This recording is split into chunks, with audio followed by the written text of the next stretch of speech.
Hello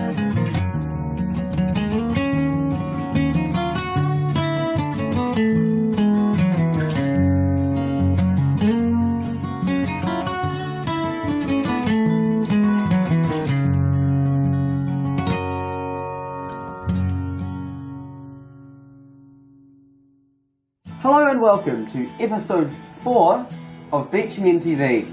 Now, before you guys start questioning it, yes, the show is still going to be called Beeching End TV, even though now we're mainly focused on Redfern.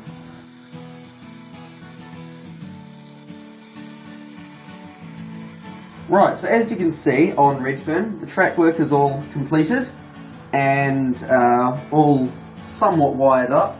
Trains do actually run on it, which is very good.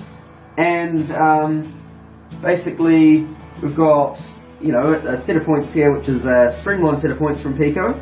We've got a wee bay siding here for the Redfern shunt, you could say. And we've got a nice sweeping curve through the platform at Redfern.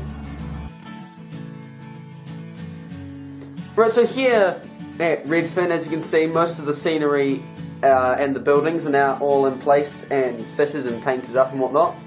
And so first of all we'll talk about the actual buildings.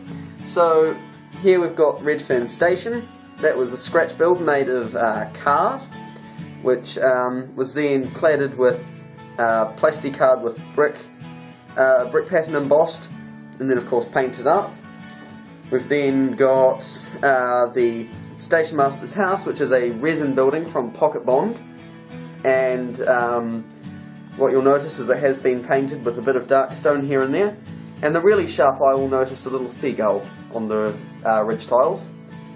We've also got this wee lamp hut here, which I'll just bring into shot for you, and that's actually a Hornby point motor cover, which has been painted in the appropriate light stone and dark stone, and then been given going over with the matte varnish. We've also got some station lamps and a station sign which have also gone into place, along with a lever frame, wee Station Master's garden, and point rodding is still to be completed. Right, so as you can also see, the river is now somewhat completed. We've actually done, the Woodland Scenics resin that you pour in, but that is actually still in the process of drying at this stage. I've also done the bridge, and basically the two abutments were scratch built. They were built very simply using a piece of 12mm MDF cut to the length and width, obviously, with Will's stone plastic card stuff cladded around it with a thin layer of card cut to shape on top. All painted up, bish bash bosh, you've got a nice bridge abutment. And then the actual girders are Pico bridge girders, which have been chopped in half and had a layer of very fine plastic card along the top, and the parapets are simply Metcalf paving stones, which have been super glued on. And again, the sharp eye will notice the pigeon sitting on the parapet of the bridge. Right, so also we've done a lot of the scenery work on Redfern now, which of course makes us some fantastic angles to train spot with.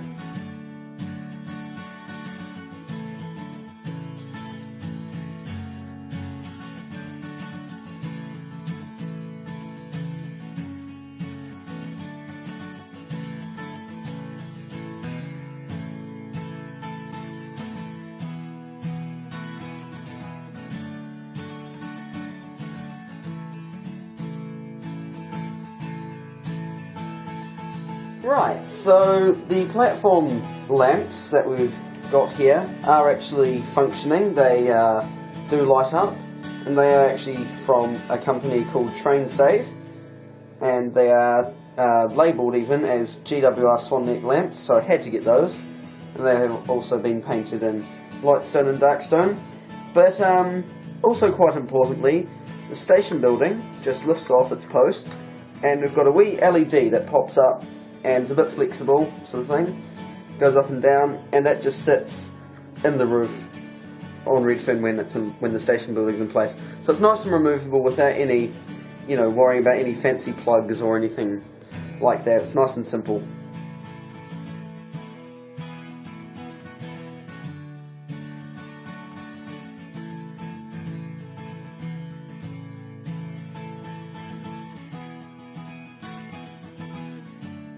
Right, so Redfern of course does also have a bit of a station interior. Basically I've done the skirting boards, basically just out of etched card, painted with a track weathering pen. I painted the walls cream, and that's just a printed off door. Then in the other room we've got some ads and stuff, like a notice board, got a fireplace which needs a bit of repair because it's blue there for some reason. A bit came off and it ended up blue. And we've got the other door.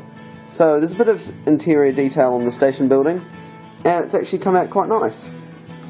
Right, so another thing that's important to note about Redfern is that the trees are dotted around already, as you can see, but there will be quite a few more, and they will end up extending into this paddock over here and across here.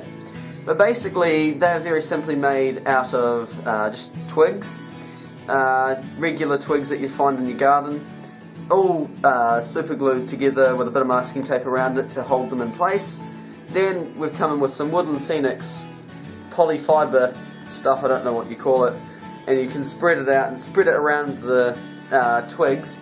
Then that's all sort of glued in place, and then we spray it with a light spray of watered down PVA, and then we sprinkle it with fine turf, and that simulates the leaf effect. And they've come out quite good so far, but there will be a lot more made yet, because the idea is Redfern Station will be in a forest. So it makes it a little bit more appealing for people, because as they walk by they see the forest, they see the station in the forest, and it might cause them to maybe stop and look a little bit longer rather than just walking straight past, which is sort of what we want, because we sort of have, in a way, put a lot of effort into Redfern so far, and will continue to. So a nice little bit of eye candy there for the general public during the show.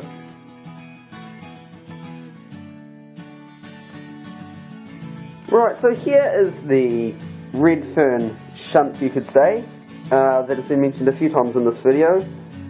And basically it consists of mainly, well, will be mainly, a 1400 type loco, a shunter's wagon, a milk tanker, and if we just move it along a bit, you'll also be able to see there a GW van.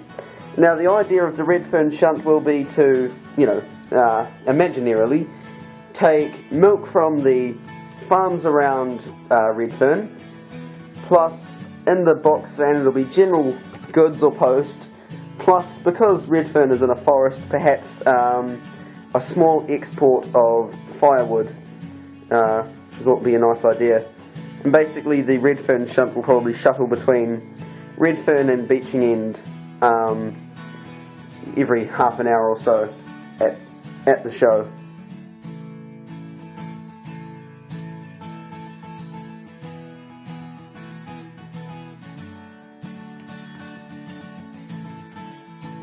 Right, so for the forest floor on Redfern, we've basically come in with a layer of 6mm static grass, then a layer of coarse turf, then a layer of fine turf, all of roughly the same colour, or shade of green rather.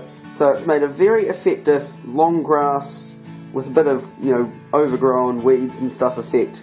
And so that'll look quite nice on the floor of the forest when it's built. Right, so the forest will actually come all the way along through here, behind this lovely looking hedge that I've made, and that is what this week's tutorial will be about. Hello, so to make this hedge, all we need is 3 products: PVA glue, clump foliage, and coarse turf. Okay, so to start with, we need to run a bead of glue along the section that we want to put the coarse turf along. So we'll start by doing this in this little area that we prepared earlier. It doesn't need to be perfect. Just like that, very simply. Then you take your clump foliage and you just press it into the glue swish it around. That should stick fairly well. A couple of pieces there, trying to keep it around about the same height as the bits around it, but since it's fairly wild, not very well kept, it doesn't really matter if you've got a wee bit of variation. Obviously if you're making a garden around someone's house, you might want to get it a wee bit more perfect, but I'm just making it fairly rough since it's out roadside. Once you've done this, you don't need to wait for it to dry, just whenever you're ready, you take your coarse turf, whatever colour you want, but this is a light green. You grab a wee bit of just load it up on your fingertips and put it over. Doesn't matter if it gets on the ground around it, that can simulate some weeds or bits that have fallen off. So you just put quite a bit on, as much as you want, much or as little as you like. And then you just leave that be. We'll come back a little bit later and we'll spray it with some glue. We've just got a spray bottle here which we'll use to fix that coarse turf onto the clump foliage. So this is just a mixture of water and PVA, about a 50-50 mixture, with just a drop or two of dishwash detergent to help it soak in a little bit, break the surface tension. Looks like running a bit low there, Matthew. Yeah, a little bit. So we just got a wee spray nozzle and we're just going to give it a good spray. So we're just going to very lightly spray this on, just so that it can hold into place.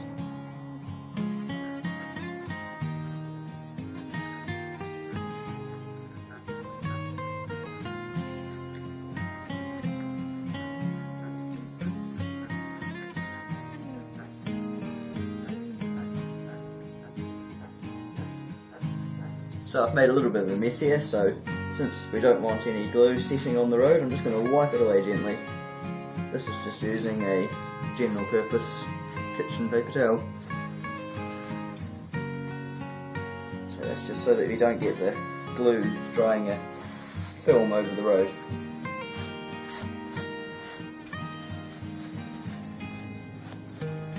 You may want to experiment with making these hedges. You could try other things underneath. On Beeching End we use lichen as an undercoat and made the hedges in a similar way, and that turned out fairly well. You could also try things like polyfibre, and also things maybe cotton wool, furnace filter, whatever you want. Anything would work really. If you, it's one of those things that's worth having a wee bit of an experiment. Thanks for watching this episode of Beeching End TV. Yeah, we hope you've enjoyed it, and if you did enjoy it, please don't hesitate to hit the subscribe button. Let us know what you think in the comments, and we'll see you next time. Bye. Bye.